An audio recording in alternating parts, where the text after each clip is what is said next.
নূর kitchen 0.9 এর পক্ষ থেকে সবাইকে জানাই আন্তরিক শুভেচ্ছা। আজকে আমি নিয়ে এসেছি চিড়ে আর সুজি দিয়ে একদম হেলদি ও মজাদার টিফিন রেসিপি, যা বাচ্চাদের টিফিন বা অফিস লাঞ্চের জন্য হবে একদম পারফেক্ট। চলুন তাহলে শুরু করা যাক। প্রথমে একটা বাটিতে নিলাম 1 কাপ চিড়ে।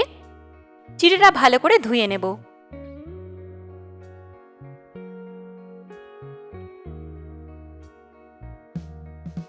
ধুয়ে নিয়ে 5 মিনিটের জন্য ঢেকে রেখে দেব, যেন নরম হয়ে যায়। 5 মিনিট পর ঢাকনা খুলে চিড়েটা হাত দিয়ে আলতো করে ভালোভাবে মেখে নেব।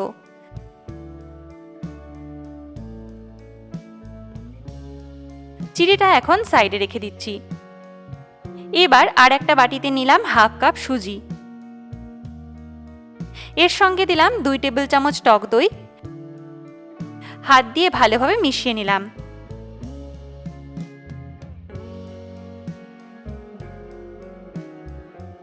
আবার দিলাম 1 টেবিল চামচ টক দই, যেন সুজিটা নরম হয়। একটা ছোট রিকোয়েস্ট, ইউটিউব থেকে যদি দেখে থাকেন তাহলে চ্যানেলটি সাবস্ক্রাইব করে পাশে থাকবেন, আর ফেসবুক থেকে দেখলে অবশ্যই ফলো করে রাখবেন আরও নতুন রেসিপির জন্য। সবকিছু মিশে গেলে 10 মিনিটের জন্য ঢেকে রেখে দেব।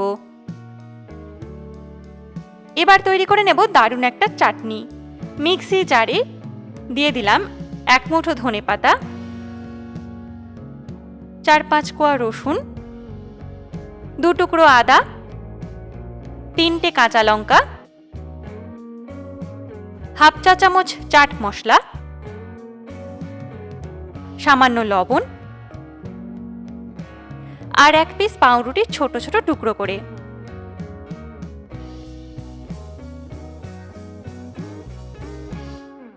সামান্য পানি দিয়ে সবকিছু ব্লেন্ড করে নিলাম। চাটনি তৈরি হয়ে গেলে সাইডে রেখে দিলাম। এবার চিড়ের সঙ্গে রেস্টে রাখা সুজিটা একসঙ্গে মিশিয়ে দিলাম।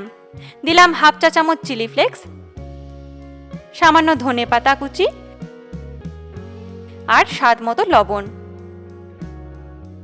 সবকিছু হাত দিয়ে মেখে একটা সফট ডো তৈরি করে নেব।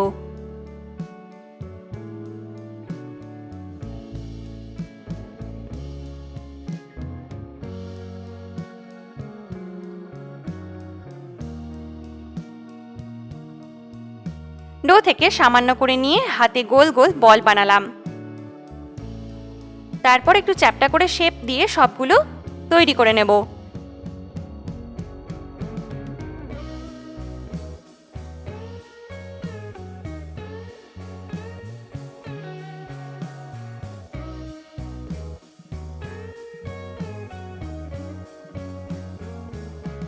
চুলায় একটা হাঁড়ি বসালাম, সামান্য পানি দিলাম, তার উপর ছাঁকনি দিয়ে স্টিম প্লেট বসিয়ে দিলাম।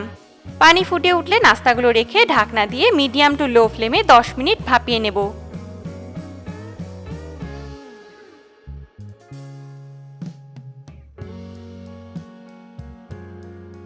সবগুলো সুন্দরভাবে সিদ্ধ হয়ে গেল।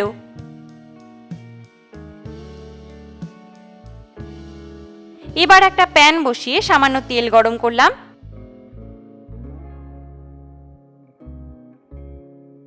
দিলাম 1/2 চা চামচ সরষা আর 1/2 চা চামচ জিরা, 2 চা চামচ সাদা তিল,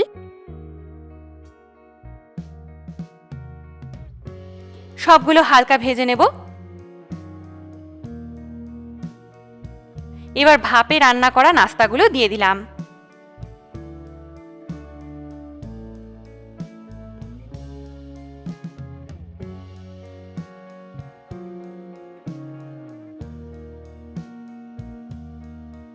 হালকা নেড়ে দিয়ে দিলাম সামান্য শুকনো লঙ্কা গুঁড়ো আর ধনেপাতা কুচি ছড়িয়ে দিলাম।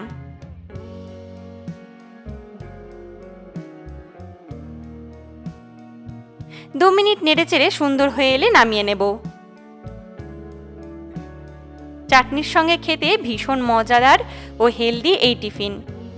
বাচ্চা থেকে বড় সবাই প্রশংসা করবেই। ভিডিওটি ভালো লাগলে সাবস্ক্রাইব, লাইক আর শেয়ার করতে ভুলবেন না। আবার দেখা হবে নতুন কোনো রেসিপি নিয়ে। ধন্যবাদ।